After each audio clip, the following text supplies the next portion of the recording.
Jesus is coming again. Cheer up, ye pilgrims, be joyful and sing. Jesus is coming again. Coming again, coming again. Jesus is coming again.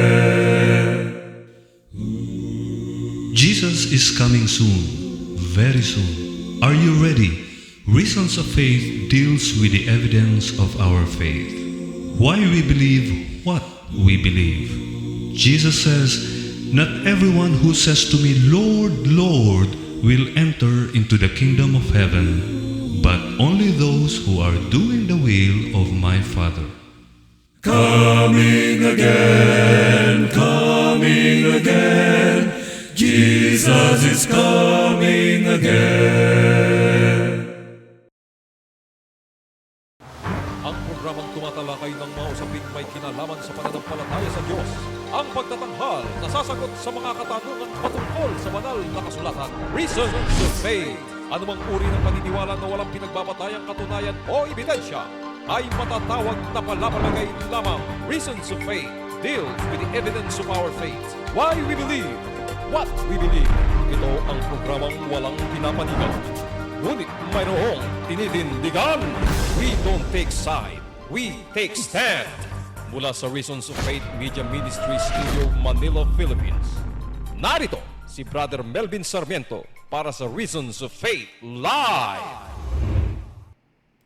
Isang mapagpalang Biyernes ang ipinapaabot na pagbati ng programang Reasons of Faith sa lahat ng ating mga ginigiliw na taga-subaybay at advance happy Vesper, happy Sabbath sa lahat ng ating mga kapatiran. Welcome po sa ating live na programa.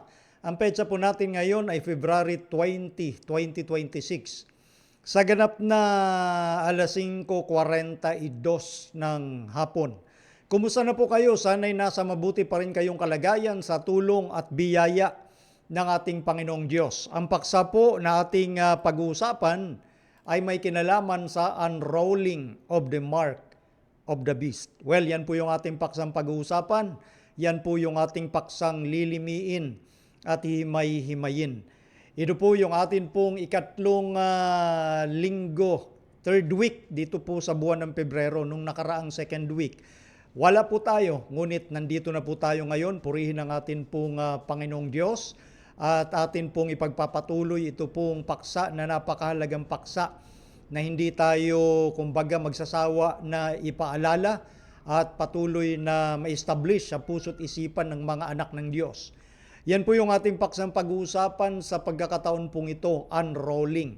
At syempre nais ko pong i-request po kayo na i-share po natin itong atin pong live ngayon at yung ating mga live program dito po sa Facebook page na 30 days lang mananatili dyan, isang buwan lang, and then matik madidelete po yan ng Meta. So yun po yung atin pong request. Syempre sa patuloy na nagnanais na magpadala ng tanong, bagamat na antala na po tayo ng medyo matagal-tagal, malaya pa rin po kayo makapag-forward sa ating official Facebook page ng atin pong Reasons of Faith. Diyan po may inbox, pakilagay lamang po yung tanong kasi pag dito po sa chat box po natin, dito sa comment section, 30 days lang yan at baka hindi po natin ma-recover na yan. Siyempre, ganun kabilis po kasi yan. So yan po, ipadala lamang po ninyo sa inbox at atin pong gagawa ng paraan.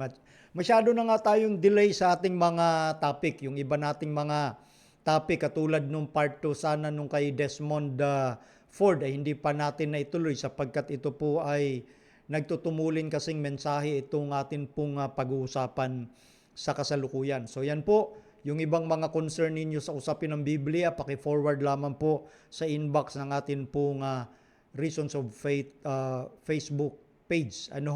At sa mga nagdanais panoorin yung atin pong uploaded video sa YouTube ay pwede nyo pong mapanood po doon. Paki-subscribe lamang po at i-share po natin yung atin pong mga mapapanood ho doon para sa kapakinabangan ng atin pong mga kapatiran at maging sa ating mga kaibigan.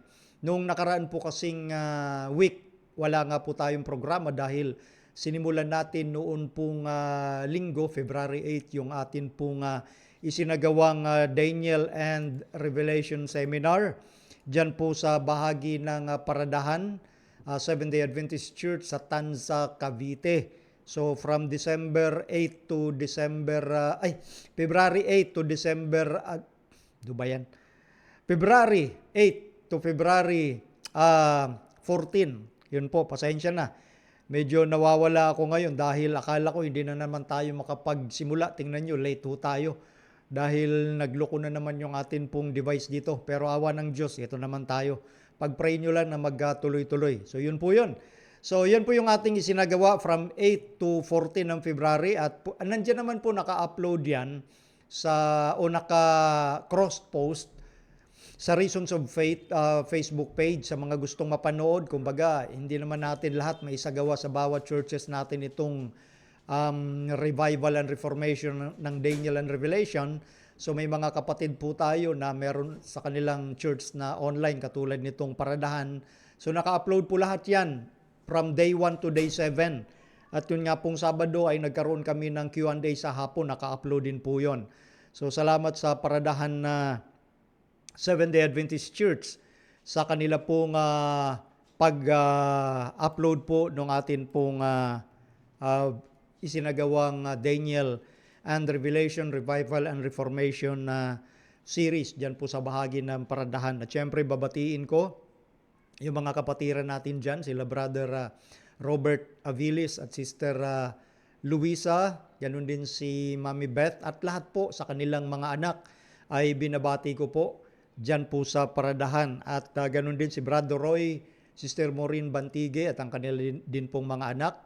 Sila, ang mga elder natin dyan ay binabati ko po kayong lahat. Kahit hindi ko mapangalanan kayo isa-isa, ay binabati ko po kayo. Ganun din yung mga nag-prepare ng atin pong pagkain po dyan. Sila Sister Bing, ay purihin ang Diyos sa talento po ninyo. And praise God sa inyong kagandahang loob. Ganun din kila Brother Ruben, na asawa ni Sister Bing. At syempre yung atin pong pastor na nandyan po, na talagang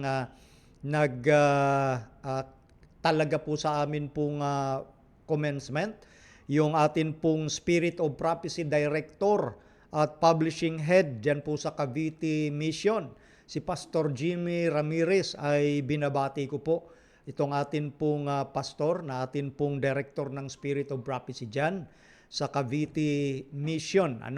At salamat Pastor sa iyong pagbibigay ng atin pong panalangin pagtatalaga nung katapusan ng amin pong programa doon nung Sabado. Ganun din yung ating district pastor dyan na laging nakasupport, si Pastor Ephraim Pahutran. Yan po, binabati ko po kayo Pastor at praise God sa inyo pong tuloy-tuloy na support sa atin pong isinagawang program dyan sa Cavite. Kaya nga po mga kapatid, huwag kayong magpapaniwala na binandyan si Brother Melvin sa Cavite. Ito nga mga matitinong director ng ating Cavite Mission, walang problema sa akin yung mga yan. Chismis lang yung ginagawa nila. At sa tuwing, ito nga yung maging kagandahan dito, sa tuwing negatibo yung binabanggit ng kung sino-sinong mga atakdog sa inyong lingkod, ay lalo tayong ini-invite sa area po na yan. Kaya wag ko kayong magpapaniwalang binaban tayo dyan. Okay, so praise the Lord sa mga pastors na ito. At doon po sa mga na-meet ko ring pastors dyan sa Cavite, binabati ko po kayo. Pasensya na, medyo malilimutin. Minsan hindi ko na maalala po yung inyo pong pangalan. At siyempre sila Pastor John Coates na atin pong silent listener. Sila Ma'am She, ay binabati natin yung kanyang may bahay at ang kanyang buong pamilya.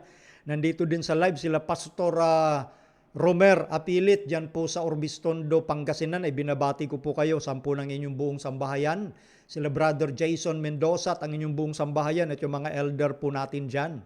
Siyempre as always, Brother Vernon Arguelles, binabati natin. Si Brother Greg Matias na umawit po sa atin doon ay binabati po natin, Brother Greg. At ganoon din, siyempre, laging nandito yan. Si Brother Jesse Obrero, laging maaga po yan. Sister Vina Ariscon Sambotan at si Brother Gims, binabati natin. Sister Josephine Cosico mula po dyan sa Burgos Seventh-day Adventist Church, Calamba, Laguna. Si Sister Edna Gerbolingo Brother June Belar, Sister Josie, dyan po sa bahagi ng Park Homes, Muntinlupa. Sila Brother Ed, Sister Malo at Sister Pauline ay binabati natin. Kochonko family. Brother Eddie Aguilar, Sister Mila Bilar, Brother Ray Denore from Northern Mindanao. Sister Rhea de los Reyes, Jane Asis, Sister Helen Aaron ng Park Homes din po. Sister Maria Caldona Hernandez, Emma Bohol, si Brother Van Dwayne Tumulva, Brother Oliver Istareja Sr., Brother Mayo Loyola from Pasig, Brother Robert Fronda from San Pablo City, Laguna, Brother Michael Patalinghog from Davao de Oro. Yan. Brother Paulo Agbo, kumusta na Brother Paulo? Sister Maricar, dyan po sa rooftop, Seventh-day Adventist Church sa Taguig. Si Ate Baby at Kuya Boyet Reyes ay binabati ko rin po. Maligayang panunod po sa inyo. Brother Marco Mark, Jose Mendones Jr., Genesis Torres, Mercy Canlas, Brother Cesar Santa Maria, Rosita Sindol, Brother Alfredo Terrano Jr., ay si Doc pala ito, si Dr. Alfredo Terrano Jr., dyan po sa lugar ng Saudi Arabia. Kumusta po kayo, Doc? Brother Marvin Tawide, Brother Marlon Manipon, Sister Perlita Sukwahe, Brother Mark Roselo Sahagon. Ayan. Okay, maligayang panunod din sa mga kaibigang nakikinig daw at nagsusuri. Yan, of course, binabati natin. At yung ang inaanak ay binabati ko po ay dyan po ako nung nakaraang Miyerkules at nag-lecture sa kanila patungkol sa final preparation. Binabati natin sila Sister Nene Dichoso, si Brother Rick Dichoso, at lahat na po ay binabati ko po kayo lahat sa ating mga kapatiran dyan sa ang inaanak. Okay? Oy, Brother Norman Cordial dyan sa Saudi Arabia. Yan, ating yung buong family. Brother Norman, kumusta na kayo? Sana'y nasa mabuti pa rin kayong kalagayan. Yan, yung ating intro, yung audio doon, yung boses yun ni Brother Norman nung ginawa po namin itong intro na ito doon sa Saudi. Ayan. Brother Jeremias Corpus, Vey. Okay. Sister Mercy Paco from Carmona, Cavite. Sister Betty Lucis from Pasig. Yan. Okay. Emma Arevalo. Okay. Brother Ralph Somoso. Yan. Maligayang panunod po. Sister Baby Sian Liamar mula po dyan sa Park Homes. Okay. Pon Jobs, siyempre. Brother Jimmy Berongoy de la Rosa. Sister Helen Celebrea mula po dyan sa Pakistan. No? Tama, Pakistan. Brother Oscar Blanca Flor. Okay. Brother Dennis Kit Mabulak, belated happy birthday, kapatid Dennis Mabulak, dyan po sa Australia. No? Brother Charles Guzman, siyempre, nandito sila Brother Robert Aviles, binati po natin itong elder natin na napakasipag dyan po sa Tanza. No? Pastor Jackie Abugan, mula po dyan sa Mindanao, maligayang panunood, Pastor. Rich Bike Bicycle Shop. Brother Danny Galvez, Brother Rick Hard, Brother Renato Chavez, Sister Emma Arevalo from Davao City, Sister Baby Sian Liamar. Yan. Pakishare po ninyo ha. Sister Minoy de Guzman. Habang nanonood po kayo mga kapatid, ay share po natin. Okay, so Venny de Torres, Josue Sharot. Ito yung namit kong kapatiran natin. Okay. Brother Eliezer Mereno. Lahat na po kayo, binabati ko po. Sige, diretso na ho muna tayo sa atin hong pag-uusapang paksa ngayon. After po tayo makapagtalaga sa ating Panginoon sa pamamagitan po ng isang panalangin. Tayo po ay manalangin. Ama naming Diyos na makapangyarihan sa lahat, lubos ang aming kagalakan sapagkat binigyan nyo kami muli ng pagkakataon upang pag-aralan at ilahad ang inyong mga salita sa mga huling araw na ito, sa nalalabing hindi pa natutupad na propesiya, na napakaunting porsyento na lamang, O Diyos, at ang aming Panginoong Hesus ay paparating na. Sana kaming lahat ay manatili sa kaligtasang inyong ipinagkaloob. Patuloy kami na kumilos sa pamamagitan ng kapangyarihan ng banal na Espiritu na isagawa ang mabubuting bagay ng inyong mabuting kalooban. Igawad sa amin ang inyong biyaya at patuloy na karunungan ang aming maranasan buhat sa inyo. Ipagpatawad din naman ang anumang mga kasalanan upang ito'y hindi magsilbing hadlang upang aming maunawaan ang mensahe po ninyo at may isabuhay ayon sa inyong kapangyarihan. Salamat sa pagdinig, pagtugon sa aming dalangin sa pangalan ng Panginoong Hesus. Amen. Okay, so diretso na po tayo mga kapatid at nagtutumulin yung atin pong oras sapagkat na-delay nga po kanina tayo ng pasok dahil nga po dito sa sa pagluloko nitong device natin. Sabi ni Brother Rickard, nagsisimula pa lang tayo. Papalapit na Sunday Law pero ilan lang nagdi-discuss niyan. Panalangin natin na dumami tayo. Okay? So ngayon, noong nakaraan pong February 6, yung first Friday nito pong month, ay tinalakay natin yung may kinalaman sa Uniform Day of Rest about Sunday Law enforcement. Ngayon, ang ating titingnan naman ay itong unrolling. Okay? Unrolling of the mark of the beast. Ayan ho. So, kumbaga parang sa isang banig. Ewan ko, makarelate pa yung mga Gen Z ngayon. Yung unrolling, yung banig kasi nakarolyo. I-unroll mo yan. Okay? Para magamit. So symbolic, itong ating title patungkol doon sa usapin about Bible prophecy ng unrolling nitong mark of the beast. Okay, so lagi nating binabasa ang talata dito po sa Revelation chapter 14 at patungkol nga po ito sa mark of the beast. Ito ang final warning ng ating Panginoon sa bawat isa. At ang ibang anghel, ang pangatlo, ay sumunod sa kanila na nagsasabi ng malakas na tinig, kung ang sino man ay sumasamba sa hayop at sa kanyang larawan at tumatanggap ng tanda sa kanyang noo o sa kanyang kamay, ay iinom din naman siya ng alak ng kagalitan ng Diyos na nahahandang walang halo sa inuman ng kanyang kagalitan, at sila'y pahihirapan ng apoy at asupre sa harapan ng mga banal na anghel at sa harapan ng kordero. Maliwanag po ang final warning ng atin pong Panginoon patungkol sa pagsamba sa hayop, sa kanyang larawan, at doon sa pagpapatupad ng kaniyang tanda. Ang tatanggap ng tanda ng hayop ay tatanggapin din niya yung alak ng kagalitan ng Diyos. Ang alak ng kagalitan ng Diyos, yun yung pinakahuli. Kaya nga tinatawag sa Bibliyang panghuli ayon sa Revelation 15 verse 1 at chapter 16. And that is the 7 last plagues, yung huling 7 salot. So, nandun yung consequence sa mga taong tatanggap ng tanda ng hayop. Dalawang grupo ang nananawagan, kinakailangan maging malinaw sa lahat. At ang usapin sa huling araw is all about worship o pagsamba. Hindi usapin ang politika, hindi usapin ang ekonomiya, hindi usapin ang anumang mga bagay sa mundo. Ang usapin sa huling araw ay patungkol sa pagsamba. Nananawagan ng Diyos na siya lang ang ating sambahin sapagkat karapat-dapat naman talaga dahil una siyang lumikha sa atin, pangalawa siyang tumubo sa atin.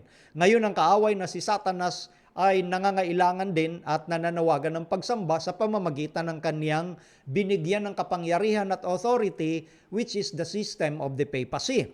Yan po yung sinasabi sa Biblia at batay po yan sa historicism, historical method of interpretation. So ngayon may dalawang grupo na nananawagan ng pagsamba.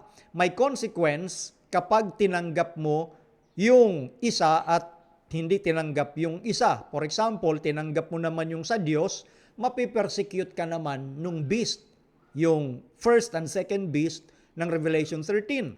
Pag tinanggap mo naman yung panawagan ng Diyos na pagsamba, ikaw na, pag tinanggap mo yung pagsamba na panawagan ng kaaway ng Diyos, tatanggapin mo naman yung huling 7 salot ng Diyos. Yun yung sinasabi dong alak ng kagalitan. Ngayon, layunin ni Satanas, batay sa spirit of prophecy, na alisin ang ating pansin doon sa mensahe ng ikatlong sinugong anghel. Kaya ito yung sinabi kanina ni Brother Rickard, nakakalungkot na sa iba na nakatuon yung pansin ng marami at hindi na dito sa final warning ng Panginoon. Dito'y makikita natin na animo, apparently, nagtatagumpay si Satan. Pero siyempre, sa huling araw, ang magtatagumpay sa huling labanan. Sa huling labanan itong nagaganap na digmaan, ang magtatagumpay ay ang Diyos. Bagamat nagagawa ni Satanas na alisin ang pansin ng mga tao, maging sa bayan ng Diyos, patungkol doon sa mensahe ng third angel's message. Kaya nga, pinapababa nila pinapalabnaw nila yung mensahe. Tapos doon sila nakatuon sa mga side issues. So ang mangyayari dyan, ayon sa spirit of prophecy, ang isipan ng mga taong yan na napagtagumpayan ng kaaway na alisin yung pansin doon sa third angel's message, anong mangyayari sa kanila? Liliit ang pag-iisip. Hihina. Will be dwarf and feebled. Yun yung mangyayari.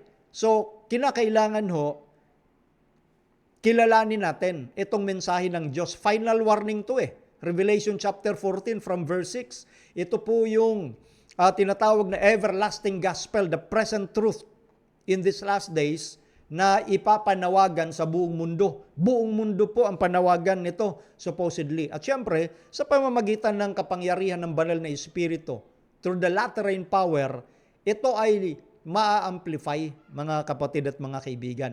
Mapapalakas ang usaping ito. Okay? So itong unrolling na ito, magaganap ito, mga kapatid, yung kaniyang tinatawag na victory ng message ng Panginoon once na fully blown yung pag-unroll nitong message na ito. Kasi ang principle kasi ng ating Panginoon sa Biblia, hindi naman agad-agad makukuha ng tao yung buong liwanag Unti-unti po yan Okay? Ang malungkot lang doon sa tumanggap na ng greater light pero hindi halos binibigyang pansin, hindi nagiging priority ang mensaheng ganito, medyo malungkot yung ganong karanasan nila. Pero dito po, babalik tayo doon sa pinupunto na yung liwanag unti-unti, hindi agad binibigla yan ng Panginoon. Kaya yung binabanggit na unrolling, yung pag-unroll naman kasi hindi biglaan yan Kaya unti-unti, symbolic yung sinasabi ko natin. At ito nga, may binabanggit ang ating Panginoon sa Juan, ang kapitulo ay 16, talatang 12, ang sabi rito, pansinin niyo po yung principle. Mayroon pa akong maraming bagay na sa inyo ay sasabihin, ngunit ngayon ay hindi ninyo matitiis. So, ang truth kasi, lalo na dito sa nagpapasimula sa usapin noong panahong yun ng mga alagad, hindi agad maibuhos sa kanila yan ng Panginoon. Unti-unti yan. Kumbaga parang panahon ni Daniel, ang sinabi ng Diyos sa ilang bahagi ng hula, tatakan mo, sealed. Okay? Sarhan, tatakan. Kasi ukol yan sa maraming araw na darating. Meaning hindi pa sa panahon nila. Pero tayo ngayon mga kapatid at mga kaibigan, batay po sa aral kasi ng Daniel at gamitin natin yung historical method of interpretation, nasa dulong bahagi tayo nung larawan sa Daniel chapter 2. From Babylon, Medo-Persia, Greece, Rome, undivided Rome, or Western Europe. Sa panahong ito, tatama yung bato. Yung bato na yon symbolic ng pagdating ng ating Panginoon sa ikalawa. So nabubuhay tayo sa huling bahagi. Therefore, itong usapin ng Revelation 14, Revelation 13 about the mark of the beast and the unrolling of the mark of the beast, sa panahon natin ito, lubos na maiintindihan. Lalo na kapag ibinuhos na ang latter rain power. So ito yung principle, marami pang sasabihin ng Panginoon pero hindi pa ninyo mga titiis. Okay? So unti-unti yung kanyang ipinahayag sa kanila. At ito ngayon ang assurance sa John 16:13. Kasunod na talata, gayunmay kung siya, ang espiritu ng katotohanan ay dumating, ay papatnubayan niya kayo sa buong katotohanan. Sapagkat hindi siya magsasalita ng mula sa kanyang sarili, kundi ang anumang bagay na kanyang marinig. Ang mga ito ang kanyang sasalitain at kanyang ipahayag sa inyo ang mga bagay na magsisidating. Pansinin natin yung binabanggit doon patungkol sa Holy Spirit. So doon sa huling bahagi, ipapahayag ng banal na Espiritu yung mga bagay na magsisidating. Kaya ang tawag sa kanya, Espiritu ng katotohanan. At binanggit din sa huling bahagi, yung patungkol sa prophecy in these last days na ipapahayag po ito. Pero yung pagsasalita na iyon ng banal na Espiritu ay mula rin sa kapahayagan ng ating Panginoong Hesus. Kaya nga hindi siya magsasalita ang banal na Espiritu na mula sa kanyang sarili. Kung ano na yung sinabi ng ating Panginoon, yun din ang kanyang sasabihin. Hindi sila nagsasapawan. Yan yung function ng Godhead at ipinapakita yung order o kaayusan ng Trinity. At dito nga sa huling araw, pinapakita rito na ang banal na Espiritu magpapahayag, magre-reveal ng mga nasabi na saan?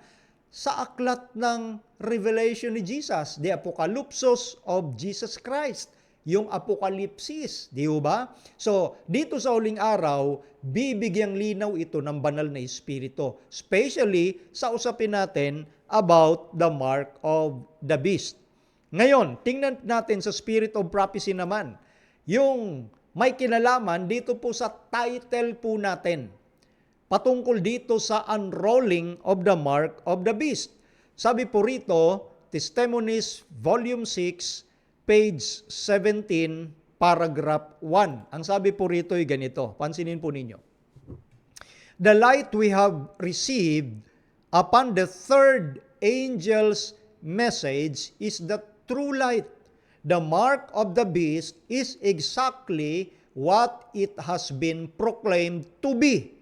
Not all in regard to this matter is yet understood, nor will it be understood until the unrolling of the scroll. Stop muna tayo dyan.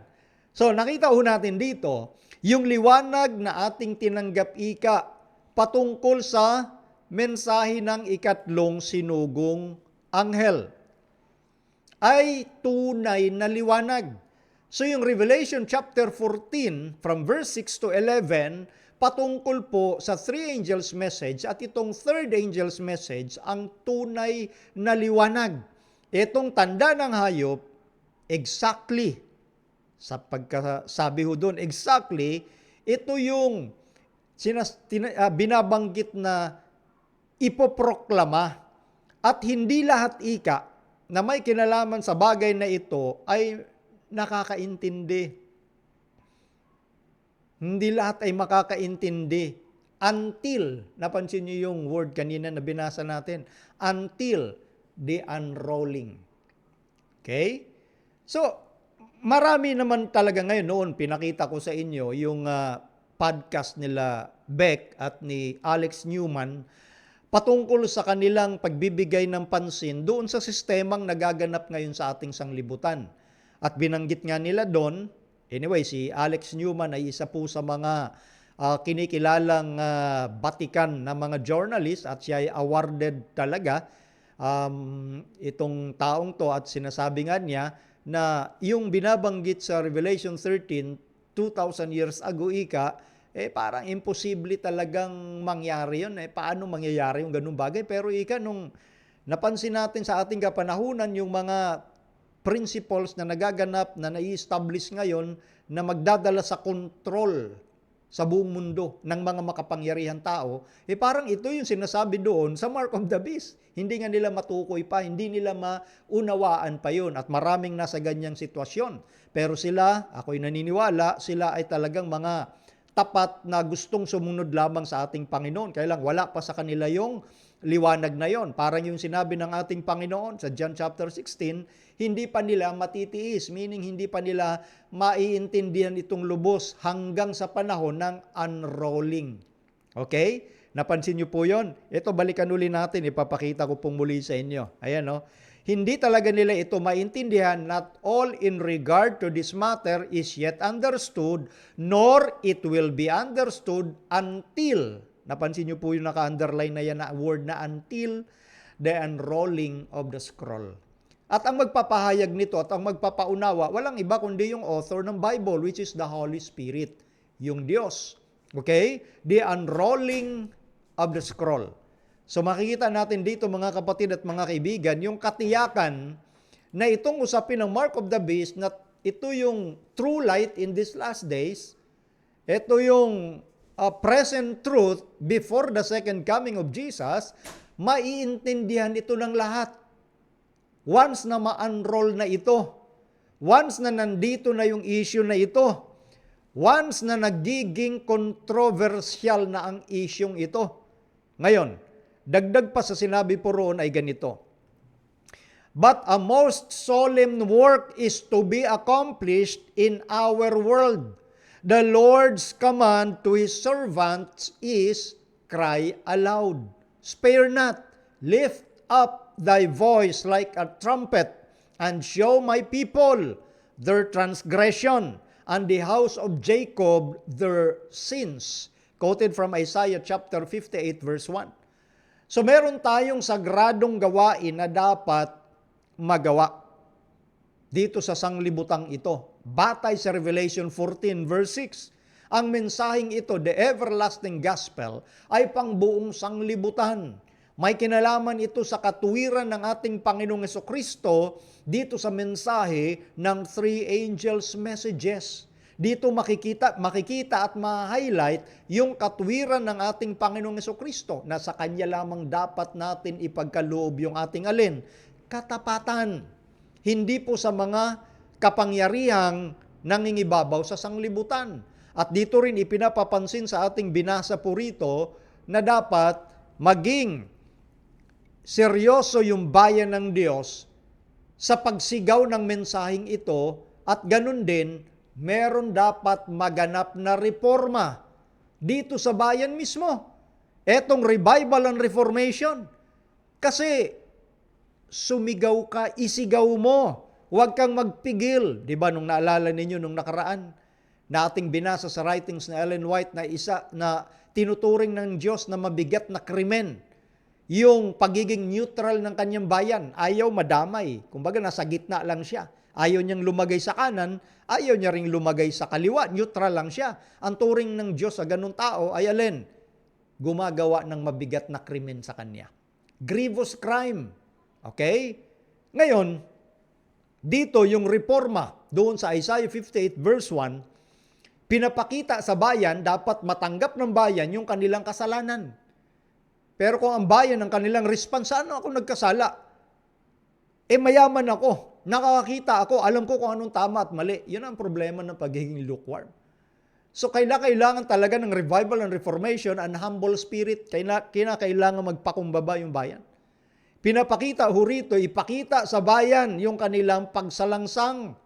At sa sambahay ni Jacob yung kanilang alin, kasalanan. Paano natin isisigaw etong mensahe na mula sa Diyos kung tayo mismo ay hindi revive at walang nangyayaring reformation? Kung ano ka dati, kung hambog ka dati, hambog ka pa rin ngayon. Kung ikaw dati mapagmalaki, mapagmalaki ka pa rin ngayon. Kung ikaw dati papansin, papansin ka pa rin ngayon.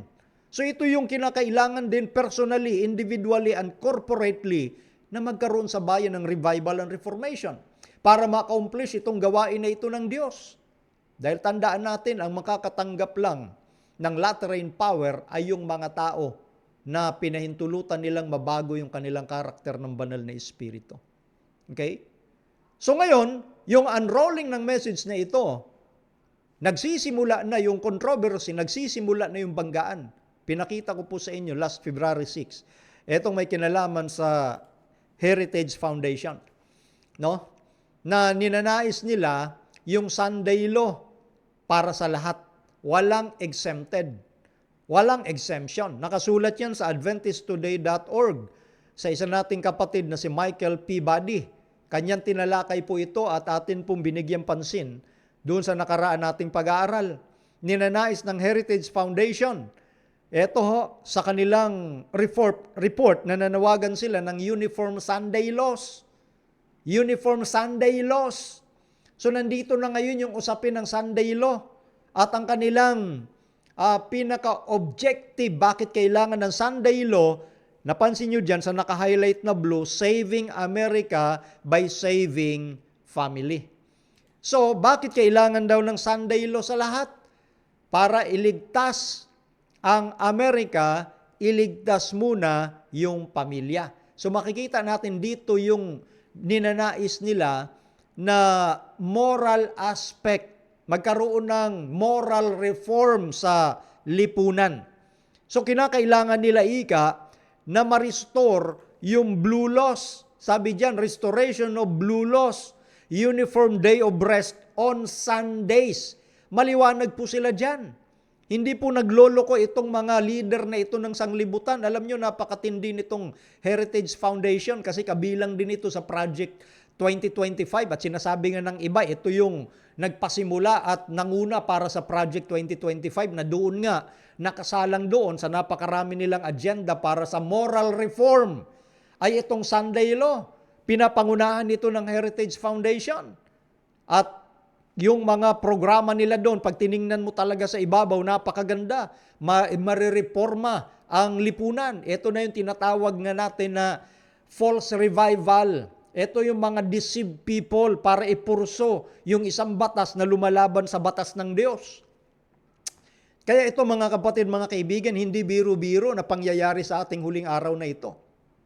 Kaya hanggat maaari, itong ginagawa natin, patuloy niyong i-share po ito habang nanonood po kayo kasi marami din po tayo na mga silent listener na mga hindi Seventh-day Adventist. Nag-o-observe po sila. Yung iba dyan nagpapakilala sa akin. Yung iba kilala ko na talaga. Hindi mga Seventh-day Adventist pero nag-o-observe sila at sinasabi nila sa akin yung kanilang mga input na nakikita nila na itong sinasabi natin sa programa ay nakikita mismo nila ngayon sa ating kapanahunan. Tandaan nyo, dito sa Facebook Live, halos magpipitong taon pa lang tayo this coming October. No? Pero sa matagal na nating pangangaral sa radyo pa lang at dito nga sa social media sa ngayon, ang Panginoon ay patuloy na gumagawa para mabuksan ang isipan ng mga silent listeners po natin. No? Kaya yun lang ang pwede kong ma-request sa inyo. I-share nyo habang mayroon pa tayong programa kasi nararamdaman ko talagang ang kaaway ay pilit na pipigilan yung programa natin sa iba't ibang kapamaranan. So ngayon, dito nga sa binasa natin, no, etong inisa-isa ni kapatid na Michael Peabody, etong kanilang point of reference ay nung panahon pa nung Supreme Court decision, yung case ito ni McGowan versus Maryland noong 1961. At yung authors nga ng Heritage Foundation ay gusto nila yung synchronized community pause. So napansin yung mga salita, merong communal, merong common day of rest, merong uniform day of rest, merong synchronized, di ba? Pag sinabing synchronized, sabayan, sabay-sabay, na pagtigil. At ito daw ay mahalaga para malabanan ang spiritual homelessness. Kasi ito na yung moral reform na gusto nilang mangyari sa Amerika. At tandaan natin, sa Revelation chapter 13, yung ikalawang hayop doon ay kumakatawan nga sa bansang Amerika. Tinalakay natin yung mga detail niyan kung bakit sila ang kinatuparan ng hula na yan. So basic na yan sa ating mga pagtuturo. So dito nga, sila ang mangunguna nito. Hindi ang ilang mga mayayamang bansa din dyan sa Europa. Ang Europa, susunod lang yan sa Amerika dahil ang Amerika, siya yung hinulaan na magpapatupad netong batas patungkol sa counterfeit Sabbath, yung linggo nga. So, ito'y moral reform. Yung kanilang isipan dito para maisagawa ang Sunday Law ay moral reform. Isa yon. Mamaya babasahin ko pa ho yung ibang bagay sa sinasabi nila tungkol sa bagay na yan. Okay? So, yung mga rason kung bakit kailangan nila ng National Sunday Law, nabanggit na nga natin yung isa doon, yung tinatawag na moral reform. So gusto nila magkaroon ng moralidad at ito nga yung revival na panawagan ng bansang Amerika. Lalo na doon sa naging kaganapan noong na-assassinate si Charlie Kirk. Yun yung kanilang pinaka point of reference din doon sa usapin na kailangang ma-revive ang Amerika. Kailangang ma-reawaken ang mga mamamayan ng Amerika at positibo ang tugon ng mga mamamayan ng Amerika dahil nga doon sa nangyari kay Charlie Kirk. So ito'y isa sa mga bagay na nagsusulong ng gusto nilang mangyari, yung national morality, no? Yung revival na magaganap sa Amerika. Magiging daluyan sila at huwaran para sa lahat at yan nga yung takbo ng governance ni President Donald Trump. So, kasama nga ito yung sa Heritage Foundation, yung family and social cohesion. Maging maayos yung pamilya. Kasi ang pamilya, obviously, is small unit ng society po yan. At yung ikauunlad ng lipunan ay nakadepende sa kanyang mamamayan. At yung mamamayan na yan, composition ng maliit na unit, yung family nga. So, yun yung kanilang pinakapunto na kinakailangan yung by saving America, they should save the family. So family and social cohesion. O ano pa? Nung panahon ni Pope Francis, environmental, climate concerns. 'Di ba? Yun naman yung pinaka-direksyon noong Laudato Si na encyclical noong 2015. Concern for the environment and concern for the poor. So may tatlong point na ipinapakita doon. O ano pa? Yung rerum novarum, yung may kinalaman sa labor fairness. Maging tapat tayo sa mga manggagawa. Magkaroon tayo ng malasakit sa kanila. 1891 pa, prinopose na yan doon sa Rerum Novarum. At yung 1888 na muntik na magkaroon ng Sunday Law during that time of Ellen White and our pioneers, napigilan nung panahong yon. Pero ang pinaka-point pa rin ng issue doon, isa sa mga punto na dinaldala nila ay yung labor fairness. Magkaroon ng malasakit sa manggagawa at yan ngayon, ni-revive ngayon yung Rerum Novarum, lalo na nung kapanahunan ni Pope Francis. Anyway, narinig naman natin yung sinabi ng Jesuit General na si Arturo Zosa na yung ginagawa ni Pope Francis, yan po ay yung pinag-usapan noon pa sa Second Vatican Council. Kaya ang turing niya kay Pope Francis is a man of Second Vatican Council. Yan nga kasama dyan yung patungkol sa labor issue. At yan yung nakapaloob sa Rerum Novarum na isinulat pa noong 1891. So, economic and labor fairness. Di ba? So, lahat ng yan, usapin sa politika, usapin sa social, usapin sa global, usapin sa crisis, lahat yan, response. Kaya makikita natin yung binuo ng United Nations 17 Sustainable Development Goals. So lahat yan isahan. Pero ang pinaka-backbone yan na gustong maipalutang sa huling araw na ito ay walang iba kundi ang Sunday rest, yung Sunday law. Yan nga po yung pinag-uusapan natin ngayon. Noong binasa ko itong Project 2025, siguro mga 3 years ago na ito, nabasa ko na noon pa yan, lagi ang binabanggit nila sa atin, conspiracy theory. Pero ito nga, nagaganap na ito ngayon. Sabi ho dito sa binasa natin noon, itong Project 2025, this is an agenda prepared by and for conservatives who will be ready on day 1 of the next administration to save our country. Yan ho talaga ang direction nga nila. Kaya nga pag-upo ni Donald Trump sa kanyang second term noong January 2025, eto na nga yung sinulong nila. At nung nakaraang taon, nasa 42% na sila doon sa kanilang na-achieve regarding sa Project 2025. Actually, hindi na ako updated ngayon kasi siguro mga 6 months ago ko pa nabasa yung 42%. Ngayon, pag tinignan nyo sa website nila, malamang umangat na yung percentage. At isa nga, etong Sunday Law sa pinupush ng Project 2025. Kaya wag nating ipagpatuloy yung idea ng katamarang mag-aral dahil lang sa salitang conspiracy theory. O ayan, nakalagay sa Project 2025 yung Sabbath rest. Pangunahin nila yan, shared day off. Kanina synchronized, communal, common day of rest. Ito naman, shared day off, time off together. Hindi yung atomized individuals o kanya-kanyang kapahingahan. Ito'y for everyone. Ayan ho, nakalagay lahat yan. Binasa na ho natin yan, hindi ko na uulit-ulitin pa. Sabi pa rito, unfortunately, eto, nabanggit dito, communal day of rest. Nawala na kasi, has eroded. Alin yun? Etong Sunday sacredness. Nag-erode na ika. Dahil saan? Consumerism and secularism. Yun nga, yung buying and selling. So nakalagay na sa Project 2025 at bago pa yan, naisulat nung 2015 nga, sinabi na noon pa ni Pope Francis na dapat nating ipagdiwang ang araw ng kapahingahan mula sa buying and selling. Yun nga yung consumerism, secularism. So sinabi na agad yan noon pa, matagal na, inuulit-ulit lang nila.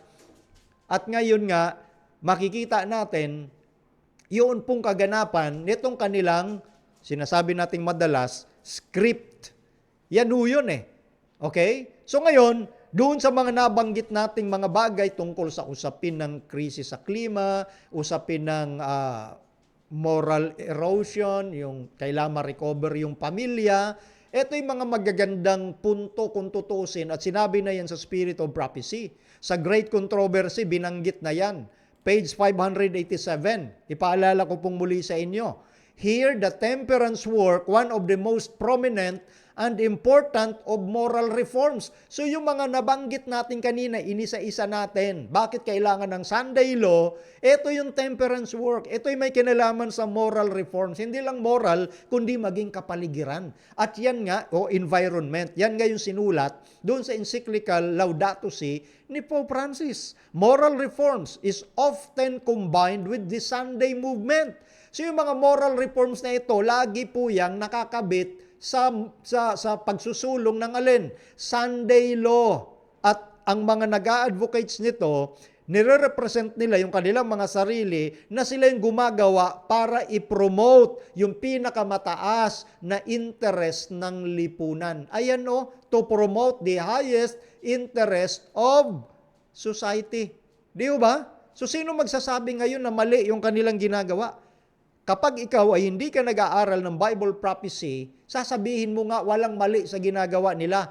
At ikaw mismo, susuportahan mo yon na magkaroon ng national morality, magkaroon ng revival sa bawat bansa sa mundo na pangungunahan nga ng Amerika, magkaroon ng family and social cohesion, magkaroon ng environmental awareness, magkaroon ng concern sa krisis, sa klima, magkaroon ng malasakit sa mga manggagawa, magkaroon ng pagmamalasakit sa nagaganap sa issue, social man yan, politics man yan. Kaya yung iba nga, pumapasok talaga sa mga social issues Katulad ng end it now. Yun ba ang mission ng church? Di ba? Alam naman natin, mayroon talagang mga hindi mabuting nangyayari sa sanglibutan. Hindi natin gusto yung mga masasamang nangyayari sa bawat pamilya. Hindi natin gusto yan. At yan ay bunga nga neto pong paglabag sa ating Panginoon. Kumbaga mga consequences yan. Ang ating mission ay ipangaral si Kristo. Hindi ang social issues. Yung mga binabanggit natin na yan, na nabigyan kong halimbawa, social issues yan, na ang pangunahin na nagbibigay ng solusyon ay ang Catholic social teachings. Yan ang dapat nating maintindihan sa nangyayaring mga issues sa mundo. Yang social concerns, social issues, ang pangunahing solusyon na kinukuha ay ang Catholic social doctrine. Di ba? Issue ng labor, issue ng morality, issue ng environment, issue ng social and politics. Kanino ba ang kinukuhang magandang idea para masolusyonan? At in-endorse mismo nga kung ang usapin ay climate. Sinong nag-endorse? Yung dating climate ambassador ng Amerika na si John Kerry. Ang ini-endorse niya yung sinabi ni Pope Francis sa kanyang Laudato Si. Yan ang isa sa example na yung mga social issues ngayon na inisa-isa natin, yan ay tinutugunan sa pamamagitan ng Catholic social doctrine. Yan po ang dapat nating maintindihan. At kaya nga sa mga hindi nag-aaral, walang magsasabi na masama yung kanilang ginagawa. Pero kapag nag-aral ka ng Bible prophecy, maiintindihan mo yung galaw ng sanglibutan. Dahil yan ay gawa ng banal na Espiritu na kanyang ipapahayag sa inyo ang mga bagay na magsisidating. At ito nga mga binabasa natin sa Spirit of Prophecy, tinatawag din po itong testimony of the Spirit. Interchangeably, ginagamit testimony of Jesus or testimonies of the Spirit. So pag wala ka nun, sasama ka dito sa agendang ito to promote the highest interest of society. Sino magsasabing masama yun? Kaya nga yung mga lalaban doon sa kanilang magandang concern, anong sabi pa dito sa Great Controversy? Yung mga tututol na makipagkaisa ay tatawagin nilang kalaban ng pagbabago, ng reforma. Yan. So magiging turing sa mga kumakalaban doon. Kasi hindi naman natin nilalabanan yung concern doon sa family, sa morality, sa revival of the truth of the Spirit. Pero kailangan nakabatay ka sa sinasabi ng Biblia. Huwag mong sasamahan ng maling turo kagaya ng Sunday law. Tingnan niyo po rito. But the fact na ang movement na ito to establish error ay konektado with a work doon sa gawain na kung sa kanyang sarili mabuti. Pero hindi yan yung argument na papabor sa kamalian. Ibig sabihin, pinagsama kasi yung moral reforms. Doon sa Sunday law, sabihin natin, etong 5 na ito na binanggit natin isa-isa kanina, mabuti talaga yan. Pero isasama mo dyan yung Sunday law at ang solusyon mo sa lahat ng yan, Sunday law, hindi yan ang magpapabor doon sa mali. Yung magandang plano ng buong mundo, ng lipunan, especially ng Amerika, hindi yan ang magbibigay katwiran doon sa error na Sunday. Yan ang sinasabi dyan. Yung mga reform na binabanggit is in itself good. Mabuti yon. Pero hindi yan argument in favor of error. Sinamahan mo kasi ng error. Di ba? Parang ganito, 99% truth, 1% error, error pa rin lahat yan. Hindi pwedeng may 1% na error kapag ang pinag-uusapan ay truthfulness o katotohanan ng salita ng Diyos. So gusto nga nilang ibalik uli yung common day of rest. Okay? At ang sabi pa nila rito, dito sa Heritage Foundation, ang kanilang katwiran nga ay ganito. Yung Sunday bilang pangkaraniwang araw ng kapahingahan dahil daw alin? Yung karamihan, the majority, karamihan ng mga tao ay nagpapahinga talaga sa araw ng linggo. Yan yung religious reasons na ginagawa nila sa araw ng linggo. So, tandaan natin, hindi lang ito usaping secular. Dito sa issue ngayong lumabas at they are very bold, hayagan talaga na nilang ginagawa ito. Dati naalala ko, nung ako'y nabaptize kasi 1987. Okay, so tinuruan na tayo nito nung mga pagtuturo. Pero siyempre, nagpapasimula pa lang tayo. Pero hindi ganun kahayagan during that time yung usapin ng Sunday law. Hindi ganun kahayag. Pero ngayon iba sobrang bold, sobrang hayagan na.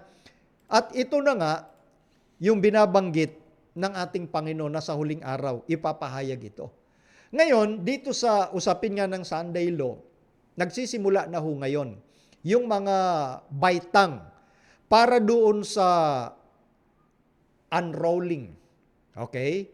Unrolling of the mark of the beast. Siyempre, sa pasimula, ang sinasabi nila ngayon, una, ay magpahinga lang tayo nung araw ng linggo para yung mga pamilya magsama-sama at siyempre doon sa environment concern, makapagpahinga yung ating planeta. Walang trabaho sa araw na yan, walang mga sasakyan na magbubuga ng usok sa impapawid, sa lupa o maging sa dagat, mga trabahador, tigil ang trabaho, so yung pabrika, hindi magdadagdag ng pollution sa ating atmosphere. So on and so forth, yan yung mga dahilan, kaya may mga samahan ng mga car dealers na talagang hindi na sila nagbebenta pag araw ng linggo to support environmental concerns coming from the Vatican. Remember? Sabi natin, yung social issues ay binibigyang katugunan sa pamamagitan ng Catholic social teachings. Ganun ho yan. So, sa ngayon, ang panawagan muna dyan, magpahinga tayo ng araw ng linggo. Okay? Sunod dyan, ang magiging kasunod niyan, mag-worship tayo ng araw ng linggo. Gawin nating sagrado yung araw ng linggo na yan. So, yung una, may kinalaman sa secular lang. Dahan-dahan yan. And then, gawin na nating sagrado yung linggo. Di ba? At kapag hindi nga nangyari, hindi ito sinunod, at makikita na natin, ayon din sa sinasabi ng Bible, sa mga nagganap sa kasaysayan mula pa noon sa Roma, na yung emperor ng Roma sobrang galit sa mga Kristiyano kasi ang daming mga kalamidad na nagaganap. So ang mga Kristiyano hindi nakipagkaisa doon sa ginagawa ng ating imperyo. So sila ang dahilan ng mga salot na ito. At ganun din ang sinabi noon nung nabubuhay pa si Pope Francis regarding sa pag hindi natin tinugunan agad itong climate crisis, tatanggapin natin yung salot ng Diyos kasi yun nga, hindi natin tinugunan agad. So, itong mga darating na panahong ito, magiging mabagabag na ho talaga. Kasi once na mangyari na yung mga kalamidad at maging sunod-sunod na, magkakaroon ng tinatawag na sanction economically. Sanction economically and of course, persecution na yan. Okay? Persecution na yan. Ipipilit na na mangilin ka talaga ng araw ng linggo kasi pag hindi mo ginawa yan, tingnan nyo, yung mga kalamidad, ang dami-dami. Hindi kasi kayo nakipagkaisa. Yung mga binabanggit natin na yan ay nabasa natin sa Spirit of Prophecy. At bukod dyan, doon sa naganap sa mga naging takbo ng kasaysayan, especially sa mga unang Kristiyano na pinersecute dahil nga hindi sila nakikiisa doon sa patakaran ng buong gobyerno ng Roma. Mauulit, history will just repeat itself. Kasi ang kaaway nga ng Diyos na si Satanas hindi titigil hanggat hindi niya makuha yung pagsamba na ninanais niya na iukol sa kanya Ay alam naman natin yung mga example sa Biblia katulad ni Job. Gusto lang ni Job na patunayan na kaya lang sumasamba yung tao sa Diyos kasi bless siya Kasi wala siyang problema So bigyan mo ng problema at hindi lang basta problema, mabigat na problema ngayong lingkod, itatakwil ka niya ng mukaan. Same principle. Yan ang ginagawa ng kaaway sa mga lingkod ng Diyos. Gusto niya makuha yung kanilang katapatan. Kaya pinapahirapan ng kaaway yung mga lingkod ng Panginoon. Yan ang dapat nating tandaan. So kung hindi ka makuha, sabi nga nila, sa santong usapan, dadaanin kanila sa santong paspasan. Una, tumigil tayo. Huwag tayo magtrabaho ng linggo. Okay? Medyo malambot pa yon. Pangalawa, edi sumamba na tayo ng araw ng linggo. Huwag na kayo dyan sa araw ng Sabado nyo. Di ba? So, meron ng pag-akyat ng hagdanan Tapos economic sanction, magdudulot ng persecutions, ba't hindi kayo makipagkaisa? So dito na ngayon yung mga batas hihigpitan. And then yung pinakamatindi dyan ay yung naranasan ni Jacob. Yun yung Jacob's time of trouble na magkakaroon na ng death decree. Yun yung matindi ron. O ngayon, eto ngayon. Since matagal na ito na isinulat, 19th century pa, at ito nga yung galit na galit ng kaaway sa libro na The Great Controversy, at yung iba na mga kasama nating tumanda na mga theologian talagang tinuligsa ang Great Controversy, no? Lalo na sila Reinder Brunsma at yung iba pang mga theologian dyan na tinuturing nila na ang Great Controversy ay nagdadala ng discomfort sa ibang mananampalataya. Tingnan nyo, babasahin natin sa 605 ng Great Controversy, paragraph 3. Heretofore, those who presented the truths of the third angel's message have often been regarded as mere alarmists. Their predictions that religious intolerance would gain control in the United States. Stop muna tayo dyan. Ito ay tinutulig sa, simula pa nung pinangaral ito, itong may kinalaman dito sa Mark of the Beast, na may kinalaman sa Sunday Law. Maging mula pa nung 19th century, sinulat na ito ni Ginang White. Ang tawag sa mga nangangaral ng ganito, mga alarmist, mga fanatics. Ito yung kanilang pagtutol, ito yung mga skeptics na sabi, yung mga hula ninyo na magkakaroon ng persecution sa Amerika, hindi mangyayari yan. Religious persecution? No way. Hanggang ngayon, ganyan yung boses ng mga nagtatanggol sa Sunday Law. Hindi mangyayari yung persecutions. Sabi pa, that church and state would unite to persecute those who keep the commandments of God have been pronounced groundless and absurd. Yung pagsasama daw ika ng church and state, magsasama, magkakaisa para usigin yung mga sumusunod sa utos ng Diyos, groundless yan. Hindi makatotohanan yan. Absurd, walang batayan yan. Wala ikang batayan yan. Tapos, it has been confidently declared that this land could never become other than what it has been, the defender of religious freedom. Yung Amerika ika, sa ngayon sa mga skeptics, hindi ito magiging ganyan. Ang Amerika ay magpapatuloy na taga-depensa ng kalayaan sa relihiyon. Pakinggan nyo na ngayon kung ano yung direksyon ng Amerika. Ang Amerika na ngayon, kiniklaim nila Christian country. At kung hindi ka susunod sa mga patakarang isasagawa nila, kasama na yung Sabbath laws or Sunday law, umalis ka sa Amerika. Na-depensa ba yung religious freedom? Eto mga kapatid, mga kaibigan, nangyayari na po, nagsisimula na magsalita, di ba, Revelation 13:11, sa pagbangon ng bansang Amerika, itinulad sila sa lamb-like beast. Ang lamb sa Biblia, primarily, ang kinakatawanan ay ang ating Panginoong Jesucristo, the Lamb of God that takes away the sins of the world. But the eventuality of Bible prophecy, that lamb will fake as a dragon. So nagpapasimula na ngayon yung pagsasalita nung lamb, meron na siyang boses dragon. Ano nga ang sabi ngayon ng leader, ng President ng Amerika? Gagamitin ko yung kapangyarihan na hindi pa ginagamit dati para ang bansang ito, ang mga tao ay maging relihiyoso. See? Gagamit na siya ng puwersa. Okay? Ano pa ang kanyang ginawa? Isinantabi niya yung usapin ng separation of church and state. Anong ginawa niya? Nagdala siya ng evangelical sa White House para pangunahan na yung pasimula ng reforma ng mga tao sa Amerika sa usapin ng relihiyon. Ano yung gagamitin? Kapangyarihan ng gobyerno. O anong sabi naman nung House Speaker na si Mike Johnson? Anong sabi niya? Yung state o gobyerno ay magiging guide ng mga mamamayan para sila'y maging relihiyoso. See? So dito makikita natin yung combination of church and state. At yung sinasabi dito na yung persecution, hindi magaganap, walang basihan, hindi makatotohanan, ang Amerika pa rin, defender of truth. Ngayon nga, nagsisimula na sila doon sa pagsikil ng kalayaan. Kaya nga umalma yung ating mga leader sa North American Division. Praise the Lord! At least narinig yung mga leaders natin sa Amerika na yung pinopromote nilang Uniform Day of Rest na Sunday ay magdadala sa tinatawag na problema sa religious liberty. Maya-maya, babasahin ko uli yung nabanggit natin na yon. Kaya nga nagsisimula na eh. Di ba? So magkakaroon ng malakas na epekto, praise God, ang third angel's message. Ito na ngayon mabubuksan ang isipan ng maraming mga tao sa bagay na ito, sa usaping ito. Di ba?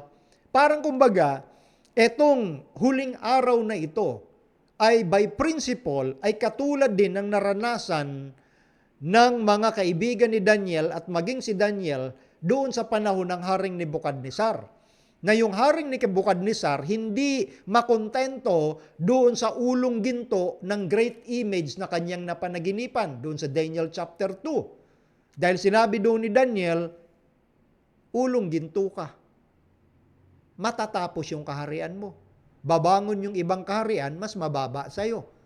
So nasaktan yung pride ni Nebukadnezar, kaya sa chapter 3 nagpagawa siya ng malaking larawan. Doon nangyari yung combination ng church and state. Inutusan niya ang buong kingdom niya na sambahin yung malaking larawan at ang hindi sasamba, papatayin sa madaling salita. So nandoon yung idea ng combination of church and state that will result to a persecution. At yun nga ang naranasan ng mga lingkod ng Diyos. At nakita natin doon yung usapin na mauulit by principle sa kapanahunan natin ngayon. Yung image, yung larawan, yung gintong larawan. Dito naman sa ating panahon, sabi sa Revelation 13, inutusan ng second beast ang mga tao na gawin yung larawan. Image din.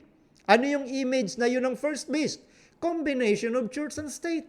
Bakit ngayon yung boses ng mga politician sa Amerika gusto nilang pagsamahin ng church and state?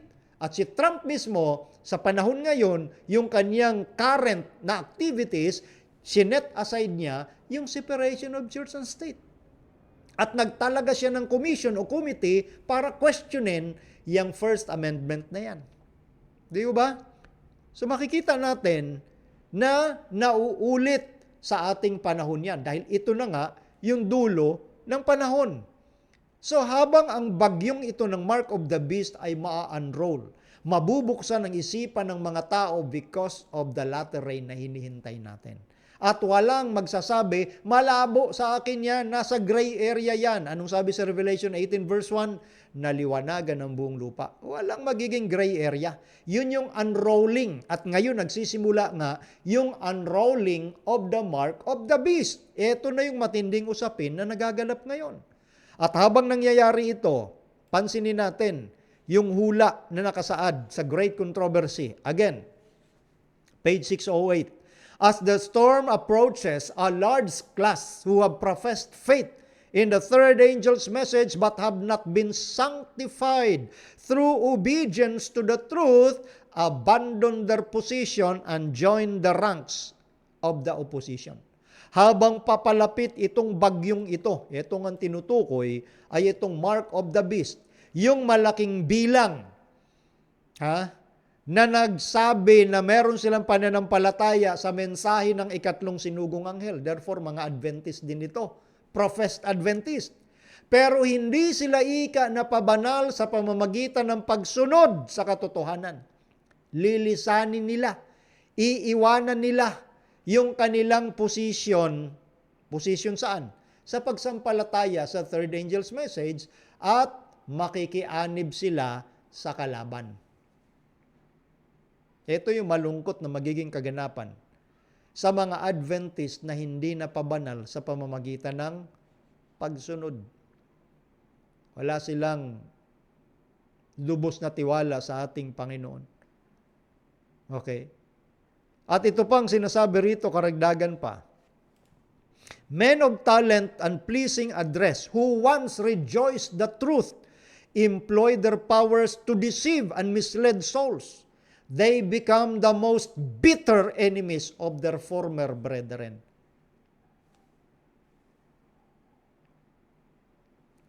Yung mga kapatid natin na talagang binigyan ng Panginoon ng talent, magaling din magsalita, na sila'y nagagalak doon sa katotohanan, of course, ng three angels' messages, ngayon, gagamitin na nila yung kanilang kapangyarihan para mandaya. Mandaya ng mga kaluluwa. Sila na ngayon ang magiging matinding kalaban ng dati nilang mga kapatid. Yan yung mga magaganap sa huling araw na ito within Seventh-day Adventism. Ito yung mga taong na-deceive ng kaaway. Ito yung mga taong feeling nila ay sila lang yung nakakaalam ng truth. Sila itong mga tao na mapagmalaki na nagpapaniwala sa sarili nilang kasinungalingan. May pag-asa pa, may panahon pa, bagamat kakaunting panahon na lamang, nandyan pa yung paanyaya ng Diyos para baguhin natin yung ating mga karakter. Sabi sa Great Controversy, page 607, ang sabi po rito ay ganito, as the movement for Sunday enforcement becomes more bold and decided. Napansin nyo yung paulit-ulit natin binanggit ng mga nakaraan pa. Eto, pansinin ninyo, panahon pa ito na Ellen White, 19th century, how much more ngayong 21st century? Kung noon, sinasabi na ito ni Ginang White, yung movement, itong samahan ng Sunday enforcement, ay nagiging hayagan na and decided, hindi na nagpapatumpik-tumpik. The law will be invoked against commandment keepers. They will be threatened with fines and imprisonment, and some will be offered positions of influence and other rewards and advantages as inducements to renounce their faith. Tingnan nyo yung gagawin ng sistemang ito sa panahon ng tinatawag na stages nito pong usapin na ito. Kung hindi ka madala sa santong usapan, susunod na dyan paspasan. Ito yung mga usapan di ba? Habang desidido na ito, lalo nga itong Heritage Foundation, tatakutin tayo, mumultahan tayo. Sunod, ibibilanggo ka. Yung iba naman, aalukin ng pwesto. Yung mga mahilig dyan sa pwesto, yung mahilig sa power tripping. At yung iba pang mga rewards at advantages pag nakisama ka dito sa pagsunod sa Sunday law. Anong naalala natin? Dito sa mga ginawang ito, na uulitin sa panahon ng Mark of the Beast. Di ba ito yung ginawa rin nila noong nakaraang usapin ng pandemic of COVID-19? Yung magpapaturok ay merong rewards and advantages. Tinalakay na rin natin yan. Matagal na. Deleted na nga Na-delete na nga yung mga videos natin dun Di ba? So, inoferan din ng mga rewards and advantages. At siyempre, masama ang naging epekto noon doon sa mga hindi nagpaturok ay talaga naman na cancel culture. Di ba? So ganun din, mas matindi itong Sunday law. Para lamang bitawan mo ang iyong pananampalataya. O-offeran ka ng kung ano-ano. Pag hindi ka madala sa suhol, edi papabilanggo ka. Mumultahan ka. Di ba? O ito, sa Laudato Si, anong sabi ni Pope Francis noong April 26, 2019? We must also celebrate rest. Dapat nating ipagdiwang ang kapahingahang ito mula sa secularism, consumerism, buying and selling. Revelation 13:18. Di ba? Sinong may control? Di yung mga makapangyarihan. Sino mang walang tanda, hindi makabili o makapagbili. So merong silang sariling kapahingahan. Counterfeit Sabbath, Sunday law. Sila ang may control when it comes to buying and selling.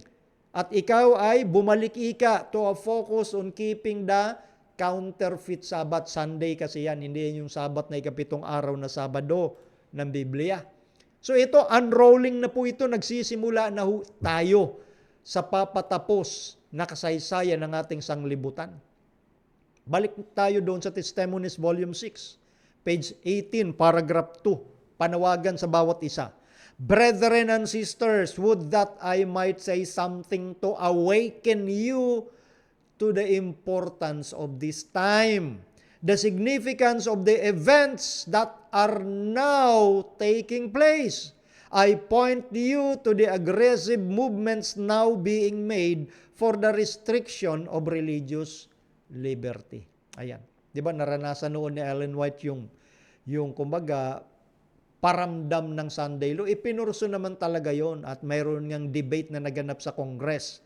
Isa yung pioneer natin na si Alonzo Jones ang nakipag-debate sa mga mambabatas na gustong ipatupad noon ang Sunday law. So ngayon, nag-intervene nga ang Panginoon at hindi natuloy yun. Eto ngayon, yung same principle na applicable sa lahat, lalo na ngayong usapin uli ang Sunday law.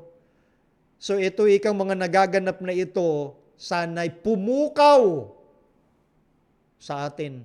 Dito sa kahalagahan ng panahong ito, yung kahalagahan ng mga events. Yung mga events. Nasabi ng iba, wag nyo talakayin niya, mga eventist kayo. Yung bansag nila sa mga tumatalakay nito sa atin. Ha?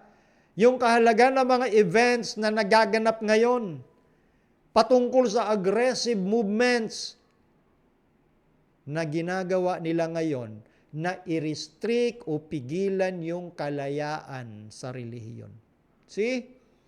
So itong nagaganap ho ngayon, kung paano noong 1888, eto rin yung pagsikil sa kalayaan sa relihiyon. Maliwanag ho yan. God's sanctified memorial has been torn down, and in its place a false Sabbath bearing no sanctity stands before the world. Tingnan nyo. Yung larawan ni Nebuchadnezzar ang tumatayo at pinapahalagahan ng mga world leaders na ito na susuportahan naman ng mga common people sa ating sanglibutan. Kaya nga yung 7-day Sabbath na pinabanal bilang alaala na mayroong Diyos na lumalang sa atin, kanilang ibabagsak at ipapalit doon yung huwad na Sabat na walang kabanalan na tumatayo ngayon sa ating sanglibutan. So sa panahon natin, itinatayo muli ang image. Ito yung mark of the beast, the unrolling of the mark of the beast. Nagsisimula na. Kaya nalalabing panahon na lang ang natitira sa ating kapanahunang ito.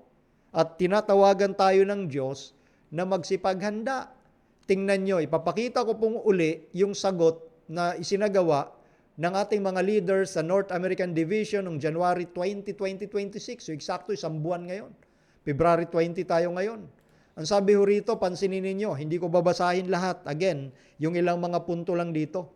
A uniform day of rest represents a disturbing disregard for the religious freedom of all Americans. So ito yung sinabi ng ating mga leaders dyan sa North American Division.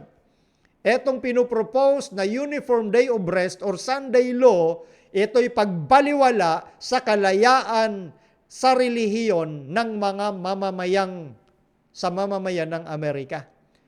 Yung Heritage Foundation itong document nila na Saving America by Saving the Family ay nananawagan para i-restrict yung commercial activities on Sunday. Anong sabi ni Pope Francis sa kanyang Laudato Si? We should celebrate rest especially from buying and selling. Anong sabi ng Project 2025? From consumerism and secularism. So, pinopropose din nila yung Sunday. So, nagkakaisa ho ang lahat. Alam naman natin na ang sistema ng unang hayop, siya yung kapangyarihan na mag-i-impluwensya sa gobyerno ng ikalawang hayop. Kaya nangyayari yung mga bagay na ito.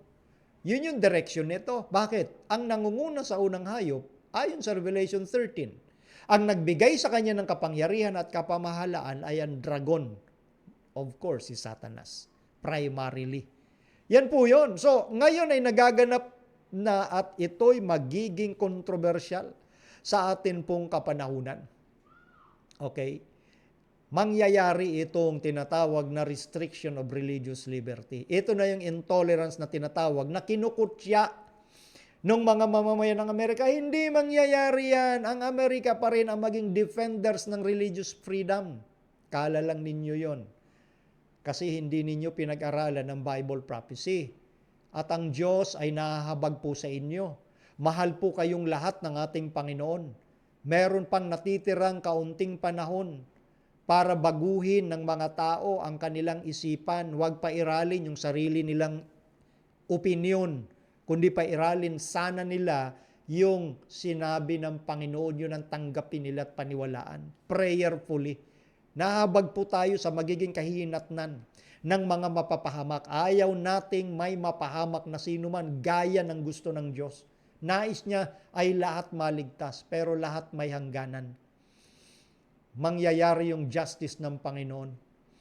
Sabi pa ho rito sa Great Controversy 608, paragraph 1, as the defenders of truth refuse to honor the Sunday Sabbath, some of them will be thrust into prison, some will be exiled, some will be treated as slaves to human wisdom.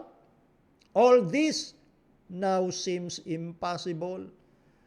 Yung mga nagtataguyod ng katotohanan na tumatangging parangalan ang linggo bilang sabat, yung iba sa kanila mabibilanggo, yung iba sa kanila ipapatapon, ituturing na alipin. Sa isipan ng tao, yung mga bagay na ito parang imposible. Naganap na nga yan yung 1888. Maraming nabilanggo noong mga Seventh-day Adventist. Yung iba nga namatay pa sa kulungan. Nag-araro lang ng bukid, nagtanim ng kanyang mais nung linggo, hinuli, pinakulong. Yan ba yung religious freedom? Walang ganun. Pero iniisip nila, hindi mangyayari yan, imposible yan. Bakit? Tingnan nyo, bakit posible yun at hindi imposible?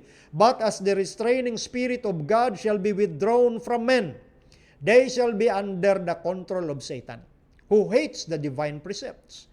There will be strange developments. The heart can be very cruel when God's fear and love are removed.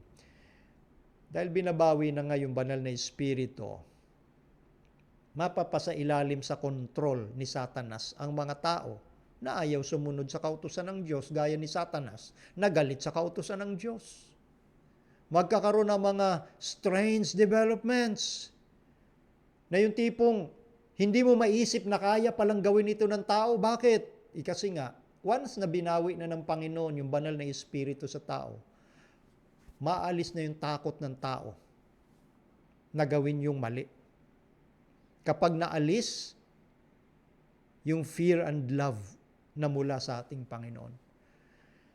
Nais ng Panginoon, yung takot natin magdala ng paggalang sa Kanya. Pero kung hindi natin ginagawa yon, aalisin ng Panginoon yun. Wala nang pipigil sa atin para lalo pang gawin yung anumang kasamaan at kasalanan. Dahil under the control ka na ng kaaway. Nung panahon ng ating Panginoong Hesus, yun din yung sinabi niya sa kanyang mga alagad. Tingnan nyo, sa Juan, Kapitulo 16, talatang 2, ang sabi rito ay ganito, kayo'y palalayasin nila sa mga sinagoga Oo, dumarating ang oras na ang sino mang pumatay sa inyo ay aakalaing naghahandog siya ng paglilingkod sa Diyos. Nakita ho niyan, mga kapatid, mga kaibigan? Winarningan na ng ating Panginoon yung kanyang mga alagad. Kung anong mangyayari sa kanila. Palalayasin sa mga sinagoga. Nangyari yan literally. Di ba? At yung pumatay sa mga alagad ni Jesus, yung mga pumatay iniisip pa rin nila, naghahandog pa rin sila ng service o paglilingkod sa Diyos. Nangyari din yan nung Dark Ages at mangyayari uli sa huling araw na ito bago dumating ang Panginoong Jesus. Ito na yung pagpasok ng tinatawag na time of trouble when the mark of the beast will be enforced. At dito nagpapasimula na nga sa panahon mismo natin yung unrolling of the mark of the beast. So ito po yung ating paksa sa gabing ito, mga kapatid, mga kaibigan. Nais ng Panginoon na maging handa ang bawat isa. Magkaroon ka ng revival and reformation sa sarili mo. Hilingin mo lagi ang gabay ng banal na Espiritu, ang kanyang kapangyarihang magbago. Bukod sa individual, dapat ang mga churches natin nagsasagawa ng revival and reformation. Dahil pag hindi mangyari yun, mga kapatid, hindi ka magiging handa na tanggapin ang seal o tatak ng Diyos at yung kanyang huling ulan. Kinakailangan magkaroon muna ng revival and reformation kung hindi pa natin nagagawa. Corporately, as a church, or individually. Kailangan natin yan. Katulad ng binasa natin kanina sa Isaiah chapter 58 verse 1. Kinakailangan magkaroon ng understanding ang bayan ng Diyos na bitawan na ang mga kasalanang ginagawa pa nila. At yan ay magaganap sa pamamagitan ng banal na Espiritu lamang. Sa ating sarili, of course, wala tayong magagawa. Kailangan natin ng biyaya ng Diyos. Kaya ang tanong ko sa mga nag-iisip na hindi daw kaya ng tao magtagumpay, ang tanong, ano ba yung kasalanan na maiiwan pa sa inyo? Sige nga. Ano ba yung kasalanang maiiwan pa sa inyo? Pangalawa, ano ba yung kasalanan na hindi kaya ng biyaya ni Kristo?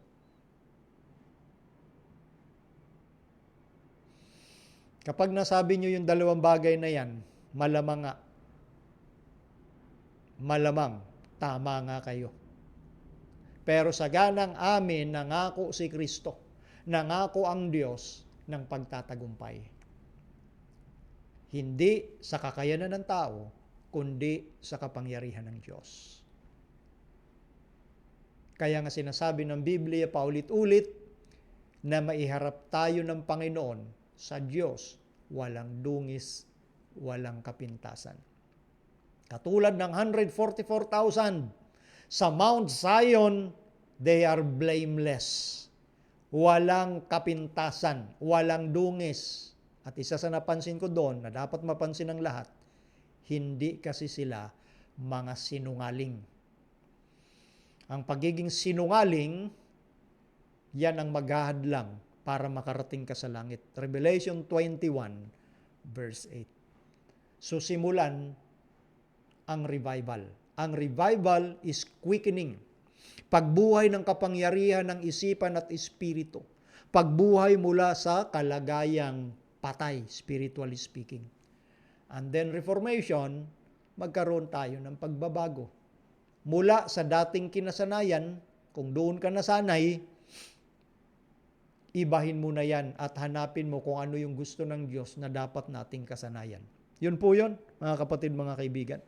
So yan po yung ating paksa sa hapon pong ito. At praise God sa Kanya pong gabay sa bawat isa sa atin. Tayo po ay manalangin, and then after that, magbabasa po ako rito ng ating mga comment, and then magtatapos na tayo. Manalangin muna tayo bilang pagtatapos ng atin pong programa. Ama naming Diyos na makapangyarihan sa lahat, maraming salamat sa patuloy ninyong malasakit na kami ay binibigyan ng paalala na sa mga huling araw ng kasaysayan ng sanglibutang ito, masumpungan kaming handa upang kami makatayo sa panahon ng pagdating ng aming Panginoong Hesus. Igawad sa amin ang kapangyarihan ng banal na Espiritu, Ama. Mabuhay po kami sa kapayapaan, mabuhay po kami bilang liwanag sa sanglibutang ito habang naghihintay sa pagdating ng inyong bugtong na anak. Igawad sa amin ang pagtatagumpay, ang patuloy na biyaya na mula sa inyo na ipinangakong sapat upang kami magtagumpay ay aming inaasahan lagi sa bawat araw ng aming buhay. Salamat din sa patuloy na pagbibigay ng kadalisayan ng puso, paglikha ng bagong puso upang magkaroon kami ng pagbabago mula sa dati naming kinasanayang ginagawa, iniisip o sinasalita. Pagpalain ng lahat ng sumusubaybay at susubaybay pa. Igawad sa bawat sambahayan ang pagtatagumpay. Ito po ang aming dalangin. Salamat sa pagtugon, alang-alang na lahat. Sa pangalan ng Panginoong Hesus. Amen. Okay, praise the Lord. Tayo ngayon ay babati na rito sa ating mga kaibigan at magbabasa ng atin pong mga comment. Okay? Si Pinsang Neil Tabat Salvador at ang buong family dyan po sa Cabuyao, Laguna. Brother Jaymar Madrigal, brother kapatid na Joyce Tueta, as always, brother Dave Thompson. Yan. Chris Marticio, Milky Marquez, okay, Icho Saklute, Emeline Kagiyama, saan ba yung ibang comment? Ayan, from Sister Helen Celebreya. No choice bro, kung piliin mo si Jesus, papatayin ka. Kung piliin din ang halimaw, papatayin ka rin ng tao. Hindi piliin mo na lang si Jesus, at least may resurrection at buhay na walang hanggan. Praise the Lord, kapatid. Yun na nga yun eh. Pag pinili mo yung kaaway ng Diyos, mabubuhay ka nga. Pero saglit lang. Di ba? Pag pinili mo naman ang Panginoon, of course, papatayin ka, pe-persecute ka, pahirapan ka, pero meron nag-aantay na eternal life. Yan ang magandang principle. Kapatid na Paloma Adriana, Brother Marco Mark, sabi rito, Mark of the Beast Execution Plan, number 1, economic sanctions, number 2, union of church and state, 3, global mimicry, 4, final decree. Ayan. Kanina binanggit natin yung mga dahilan kung bakit nila dapat isagawa yon. 'Di ba? Unti-unti, Sunday rest muna, pahinga lang tayo. Then Sunday sacredness. At papasok na sa pangatlo, yung economic sanctions. And then yun na nga, yung death decree. Yun. Okay? Kapatid na Arnel Yam Castaneda, Helen Manalang, Jadema Panganiban, Tomate Grabador, Lorna, pasensya na kayo minsan, hindi ko nalalagyan ng brother minsan or sister kasi nagmamadali ho tayo rito. Baka ma-misinterpret nyo ako gaya ng iba na madalas mini-misinterpret yung lahat ng sasabihin na lang natin ho rito. Lynn Fahil, Jonathan Buatona, Rose Manalo, Ronald, kapatid na Ronald, dyan po sa Bataan, ay binabati ko kayo at dyan po sa gawain nyo sa Sambales at lahat ng mga kapatiran natin dyan sa Sambales ay binabati natin. June Olgina, Sister Annie Barrios, Abibert Sanico, Omni Destructor. Okay? Malapit na talaga ang pagdating ng Panginoong Hesus, dumadami na ang atheist, pasama ng pasama ang mga tao. Yan. Oy, Brother James Villanueva, kumusta ka na, kapatid na James? Kailan ka luluwas sa Maynila? Sister Ruby Ramirez, Brother Judan, Rick Hard, kunin mo na books, friend, kahit dito sa church. Nag-uusap pala silang dalawa. Okay. Kapatid na Malin Lorenzo, yan. Sabi ni Brother Norman Cordial, there are about 50 Christian denominations who also keep the Sabbath holy. That would be tried their allegiance to God in keeping the Sabbath. Ayan, talagang magkakaroon talaga ng desisyon ng bawat isa. At alam naman natin, di ba, merong tinatawag na invisible church. Ito yung mga tao na lalabas from Babylon Communion ayon sa Revelation 18. Di ba? Na lalabas sila dahil doon sa liwanag na dala ng latter rain power yung ibang anghel na nananaog. Maintindihan nila yan. At talagang aanib nga sila doon sa tunay na sabat ng Panginoon. Naniniwala tayo dyan kasi sinabi ng Biblia. Marami sa mga Roman Catholic, Protestant churches at iba't iba pa na talagang tatanggapin nila yung sabat ng Panginoon. Yun yung kagandahan dyan, Brother Norman. Rayan Medina Bocal. Okay. Sister Heidi Gonzaga from Antique. Lahat ng mga kapatiran natin dyan, binabati natin sa Antique. From Ponjaps, isa na yung minamandatory ang pagpapakuha ng national ID para sa mga graduating students. Ngayon, para alam nila ang mga info sa mga tao. Yan na nga, centralized naman lahat na rin yan ang mangyayari. Kagaya ng ginagawa na at sinimulan talaga at nangyari na sa ibang mga first world country. Even sa third world like Africa, sa Ethiopia, nangyayari na yung mga central bank digital currency. Isang anuhan na lang ng lahat ng information. Ganun yun. Part kasi ng control naman talaga yan. Ayon sa Bible prophecy. Okay? Kapatid na Chona Pedron. Yan. Brother Cesar Santa Maria. 1987 din po ako nabautismuhan po. Sabay pala tayo nung time na yun, ha? Okay. Pero sa Palawan ako, Puerto Princesa na baptized. Elma Flores from, hindi po ako pastor, kapatid na Elma. Brother Melvin po. Watching from Gonzaga, Cagayan Valley, Seventh-day Adventist Church. God bless po sa inyo. Kapatid na Rick Hard, Agenda 2030. Yun yung end ng target regarding sa 17 SDGs or Sustainable Development Goals. Mababasa niyo yun, kapatid na Rick Hard, sa kanilang website. Nandun naman lahat yun. Yun yung target nila. Kaya nung year 2023, nagmamadali na sila noon. How much more ngayon 2026? Kaya nga sabi nila, merong shift na kinakailangang mangyari agad. No? Fundamental shift, according to them, is needed para ma-achieve yung pinangako nilang 17 SDGs by the year 2030. Okay? Yun po yun. Brother Cesar Santa Maria, bakit kaya nauna pa sa Canada New World Order? Fake news po kaya yun?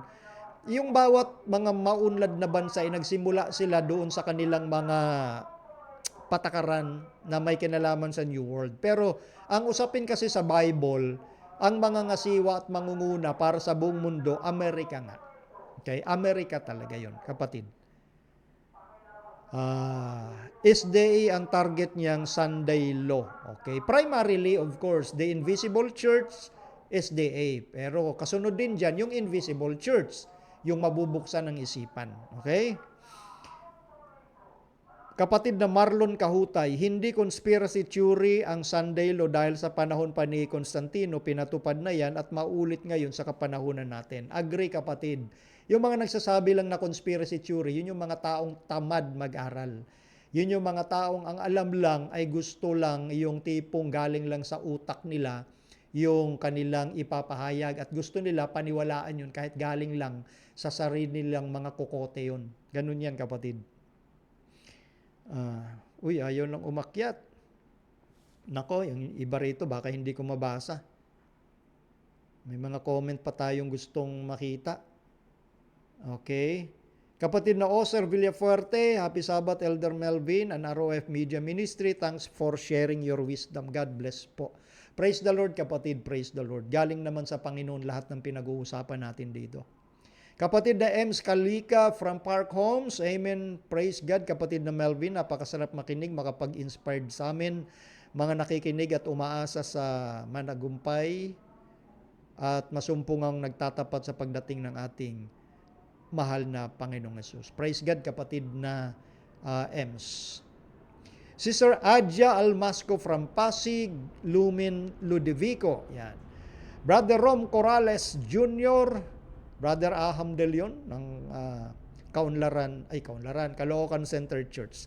Kapatid na Peter Altumera.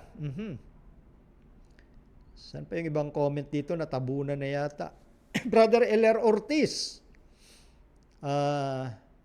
Galing kay Brother Marco Mark, wala daw po makakagawa ng perfect. Di po ata nila ito tanggap, Galatia 2:20, kasi ito po ata ang katuwiran nila. Roma 7:19 hanggang 21. Ayan. Kaso nakita kasi sa Biblia na meron. Di ba? Yun eh.